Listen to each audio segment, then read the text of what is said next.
Can you 3D print a Battleforce box only using free STLs? In this video, we're gonna find out, and we're gonna learn how to support and hollow models in Lychee Slicer for the first time. Let's do this. Now, goblins and orcs are my first love and will always have a special place in my heart. And so when they released the Squig box, it was something that I considered for a short while of getting and then was like, the price tag. It was 330 Australian dollars for 25 models. Telling me straight. And I was like, surely I can do better than that. And so I wanted to embark on this quest to see if I could print this box out only using STL files I could find online for free. Now, the contents of the Squig box is 1 loon boss on a giant cave squig, 2 loon bosses on Mangler squigs, 10 squig hoppers, 10 cave squigs with 2 squig herders, giving a total of 25 models. Now, as I was recording this, I didn't actually realize that there were squid herders in this, and so I didn't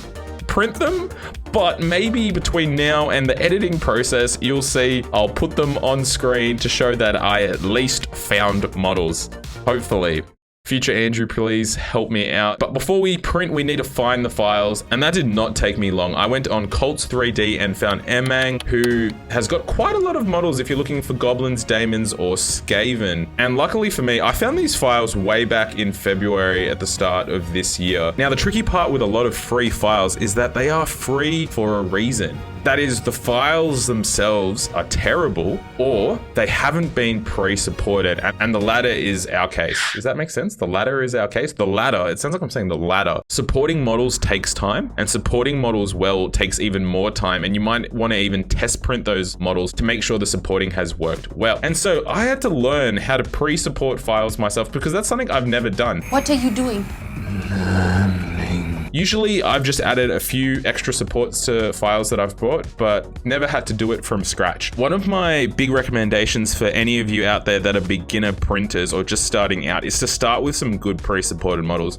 Go with companies that have a good reputation like One Page Rules, Puppets War, or something like that, and just, you know, get some wins on the board, because the amount of times I've seen people in like Facebook groups and stuff post their failed prints, it's because they've tried to print something they supported themselves, they found the file online for free, and either they haven't put enough supports, they've orientated the file wrong, or there's just a kind of crazy combination of both. They haven't hollowed it, it's just a huge like thick boy that they're trying to print out. And so if you're starting out, save yourself the drama, get good pre-supported models. How am I going to support these models? Well, I loaded them into Lychee Slicer and then I rotated them, I think it was along the x-axis minus 40 degrees, so they're kind of leaning back. And then from there, I just used Lychee's auto support feature, and this generates supports automatically. And these aren't perfect, but they can be a great starting point and save you a lot of time. And then from there, you kind of play around with the settings of how thick you want these supports and the tips and things like that. Play around with the support density. I went from high to ultra, but I think ultra was quite overkill. But there's that kind of balancing act of, would you rather waste more resin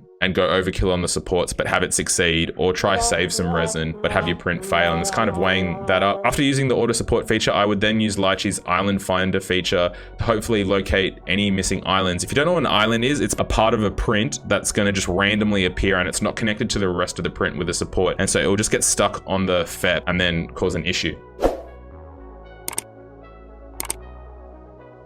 They actually printed. This is like one of the first times where my things that I've supported myself have printed. No fails. And that was it. All the squig riders and all the squigs, that process was done for them. But for the Manglers and the loon boss, like, I needed to go a step further. And this is to go even further beyond! Now, finding the Manglers was tricky because they're basically 2 giant squigs on top of each other connected by like some ball and chain or something. And unfortunately, I couldn't find any free STLs that I was happy with. They just kind of looked terrible, or just they didn't work. I wasn't game enough to try like kit bash one on top of the other and just have to deal with that. But I also think like it's just, they're quite like a tall model with like a small, like I just think that'd be quite top heavy and fall over a lot. So I like the idea of having 4 individual giant cave squigs by themselves. And so that might be like, I don't know, the break point for someone watching this video would be like, oh, Andrew, you didn't actually do it properly. Because of their size, they needed to be hollowed out. So I did the same process. I rotated them back around 40 degrees. Now, if you you don't know much about hollowing basically means the model, instead of being printed solid, is actually a shell. But one of the reasons hollowing is important is, one, it saves you resin, but it also reduces the amount of peel force on the print as it's like pulled off the FEP, and maybe it reduces the suction force. It reduces forces and just leads to less failures and saves you resin. Like, it's win-win-win. Why wouldn't you hollow prints that are big? And you can adjust those settings, and we'll look at them right now. Now, Lachi has also its hollow function, and we're going to be using the 2D hollow function. When I'm hollowing these models, I'm going for 2.5mm walls. Now, it's important that when you hollow the models, you actually add drainage holes as well. This is important so that when it's printing, that there's ways for air to come out, but also at the end, if there's any uncured resin, you can wash the interior. I've seen on Facebook and stuff, people's resin prints where they haven't added holes. There's like a bit of leftover resin inside the print, and then eventually it kind of like pops or explodes because of, I don't know, pressure and buildup or something. But it's just, yeah, add your drainage holes, do something like that. When you put the holes in, you want to make sure that they, at least one enters kind of around the lowest point in the model, and you can adjust the slider on the right just to kind of see how it's printing and if the holes are going in the right place. You can always use Control-Z and just click on the hole and delete it, and just readjust. You can also adjust the hole's depth and diameter, and I kind of go for like, I don't know, 4 or 5mm holes in these ones just because they're like such big guys. Now, washing the models, I let the hollow prints fill with IPA first, and then I drain them out. So like, you kind of submerge them, see all the bubbles, and then do that multiple times to really make sure all the uncured resin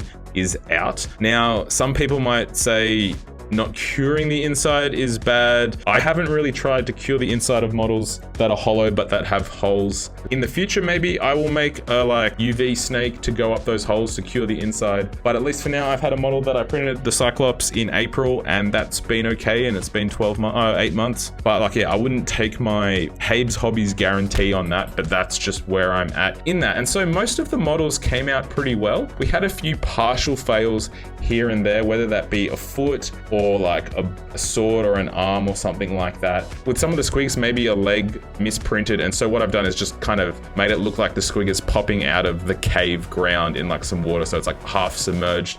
And when I go through the basing and stuff, I'll add some water texture there. I really like these models, particularly I've got 2 squigs that have like a half-eaten person popping out of their mouth. So it looks like they're mid like eating stuff, which I think is really cool. The Loon Boss, unfortunately, the spear snapped, so it's just kind of got like a stick with a skull on it. Pretty happy with this for the effort that was put into it, and that they're free STLs. And now you might ask, was it worth it? And I think it depends on how much you value your time. It was a bit of touch and go with some of the situation, just in terms of some of the fails. I had to replace the FEP at one stage, but was it worth a couple of hours tinkering around with supports and stuff? Maybe yes, maybe no. It was good that now I kind of know how to support files to a degree that can get me successes, and I know how to hollow now. So that is, I guess, a valuable skill and is worth it. But I think I'm just going to stick to pre-supported stuff just for my own like kind of sanity and stuff. If you want to check out the miniatures, the link is in the description below. What do you think of these? Are you going to give this a go? Have you done something like this in the past? If you want to see another hobby video, you can click over here. Otherwise, thank you for watching and happy hobbying.